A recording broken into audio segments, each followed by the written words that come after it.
Hey, what's up everyone? Morey Croson here, and today we'll be talking about how much time you should be spending off of the ground on each step. I'm gonna start the video right now. This is the newest edition of the Performance Lab. Reach your individual goals. You don't want to just talk about straight line speed. We also want to talk about your ability to be quick.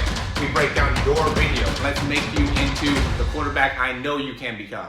All right, so this is going to be a cool topic just because I think it can be really beneficial for you guys to be able to understand from a timing perspective how much time you should be spending off of the ground, right? We talk a lot about foot contact time, which is the amount of time that we spend on the ground, but we haven't really talked about how much time we should be spending off of the ground. This is something that I've realized I think is an important thing to get, a time metric for. I think the more we're able to compartmentalize, your steps and your mechanics to get a better understanding of what should be happening while you're running, then we have more of an opportunity to see how can we improve? How can we get better? Where are areas that we have some potential deficiencies? So what I did is I did a cut up of a lot of the top sprinters here. We're starting off with Marcel Jacobs.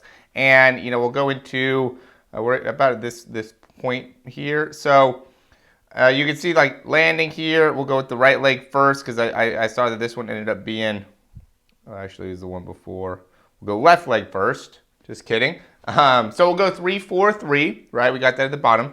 3.43. Okay, and that's when that back foot's coming off that left foot. And then the right foot is hitting the ground at 5.6, about 5.6, right? So he's at about 1.13 there, okay? And then we went to the next one, and the reason I did both is because now we see 3.7, and then hitting about 3.8, right? So it's somewhere in that 0.1 to 0.13 area for Marcel Jacobs, 6'1". All right, I think that's important to write down as well, or to make note of there as well. And let's just look at Omanyala as well since we're here. We got 0.63 to 0.76, right? Another 0.13. That one's going to be a little bit. So we'll go 0.9, right? So you can see why I'm doing both of these because it ends up being, yeah, that one's just not a great one there. Let's just go ahead and maybe go to this other one here. Let's see how the timing is there. That's better. 2.3, yeah, to 5.3. 2.3 to 3.6. So again, it's over 0.1, right? Even for Fernando Omanyala, and he is 5'9".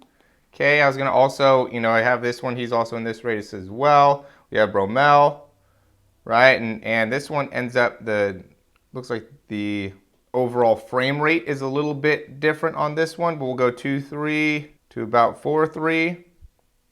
Okay, on this leg. So that'd be 0.1. We got 5.3 to 6.6 on the other leg, right? So again, at least 0.1. Okay, at least 0.1. A lot of times I think more towards, 0.12 to 0.13 seems to be, the good number right there. All right, and Trayvon Bromell's 5'8", a little bit longer. Okay, we'll look at this one as well, 9.3 to 0.6, right? Another 0.13. Okay, so we're just looking at the time. We're just seeing, what are some of the numbers here that end up being important to, kind of understand. And the sprint, we'll go here, 6.46. Matthew Bowling to, 0.60, so that's going to be 0.14. It'll be a tough one. We'll go 0.60, 760 to, 0.7, right? And there could be some variation from one person to the other.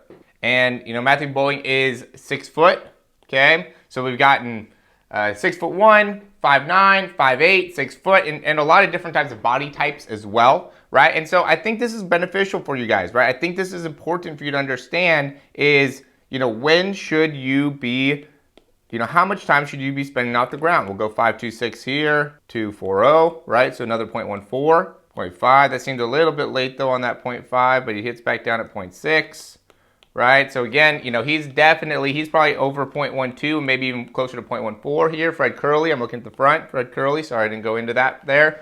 But yeah, 0.14, 0.12, you can go back if you need to be able to look at it a little bit more. But yeah, 0.12, 0.14, right? Fred Curley, 6'3". Okay, so I think you guys are getting the point, right? Maybe a little bit more time off the ground for the taller guys. Obviously, Matthew Bowling is, he's only 6 foot.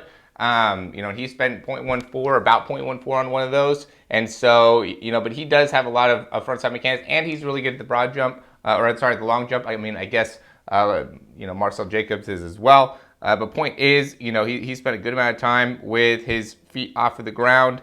We'll go here. We'll even look at a 40. We'll say 0.8 here, 4.80. You know, he's not yet touching the ground there, or about touching the ground. So he's probably about 0.11, especially looking at when he's pushing off the ground. And then we'll say 9.6. I mean, he might be kind of reaching here, 4.96. All right, we'll have to go back a little bit. We'll go here. It's a good one, 4.4, 4.40. This is Taekwon Thornton, who ran that 4.21. Yeah, so that one was a little bit more under, you know, close to 0.0 or 0.1 again, right? So maybe on the 40, not as much time, right? Closer to maybe 0.1, you know, 0.11. That could be one of the differences in, you know, being able to, you know, transition quickly through that top speed, because he's still 6'3", right? And I mean, he got I think the official ended up being like 4.25 or something like that for Taekwon Thornton, but it seemed like a little bit less time, right? Don't have as much time to be able to build up, don't have as much time to have that great acceleration phase. You know, in the 40, you have to kind of immediately get into your top speed, but still, I think that goal is to get, you know, above 0.1, you know, closer to 0.11, and even if we looked at guys like, you know, Anthony Schwartz, you know, Garrett Wilson, I would say those guys would definitely be, and I think it's kind of regardless of the height, right? I think it goes a little bit into your sprinting mechanics and how you do it, right? Especially for guys that are shorter, I think that getting to these numbers are really, really important. Where,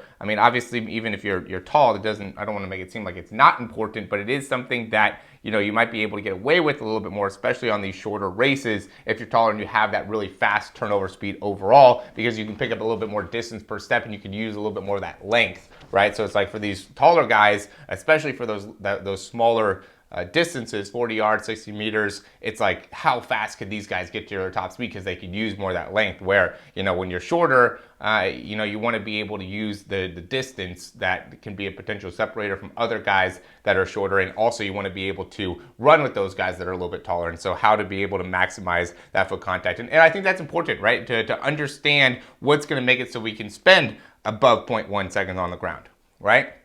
It's foot contact, right? How are we hitting the ground?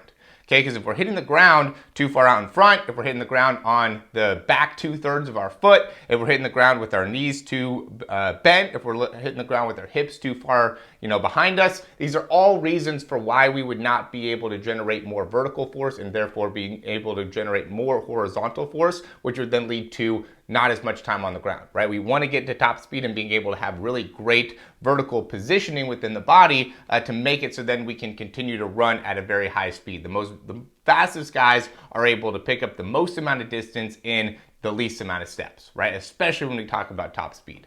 So we got to be able to figure out how to do that, and that goes a lot into the vertical action. But you know, you have to build up correctly though too in order to get there, right? You got to use those horizontal forces. You got to be able to be good within the shins. You got to understand, you know, where to land within the foot. You know, even when you're first starting, and the angles of the shins and the angles of the ankles when you're first starting. So you know, all that stuff ends up being really important, and you know, something you should really consider. So as always, guys, if you like the information, click that thumbs up, subscribe to the channel. If you have any questions, comments, or recommendations, you can leave those down below. We have a ton of great content, a ton of great programs down in the description, guys.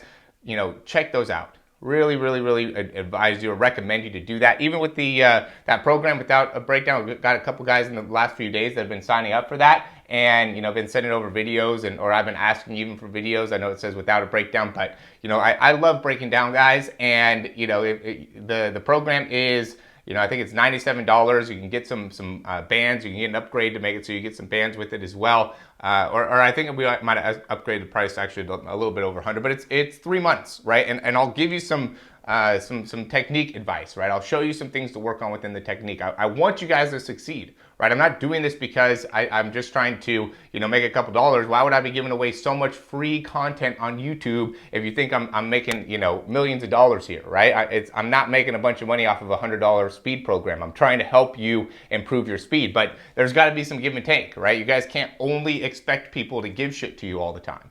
Or I don't mean to cuss there, but I get a little bit passionate because it's true. You know, like everybody's got too much of a handout, in my opinion. You know, like when I am going to commit to something, I want to pay for it, right? I want to give something of mine to make it so now I'm actually got some skin in the game. If you don't got any skin in the game, the likelihood of you giving up is so much easier, right? It's so easy to give up if you don't have skin in the game. And so I don't want you guys to give up. I want you to commit to a 3-month program because in this 3 months, you'll get faster, right? Or in that faster 4 weeks program, you're going to get a lot faster. I have a lot more one-on-one type of stuff within that faster 4 weeks. It's only 4 weeks and it's more expensive of a program, right? So if you want some great coaching and you want some great results in 4 weeks, join that, okay? But, you know, like I said, it ends up being where does it that works for you in terms of pricing. You know, I'm not getting rich either way, and I'm really trying to do this to be able to help you guys out. So I hope you guys understand that, and check out the description. There's free stuff as well too. So it's not only paid for stuff, but I do think the paid for stuff gives you a little bit more bang for your buck. All right. I hope you guys have a great weekend, and I'll talk to you soon.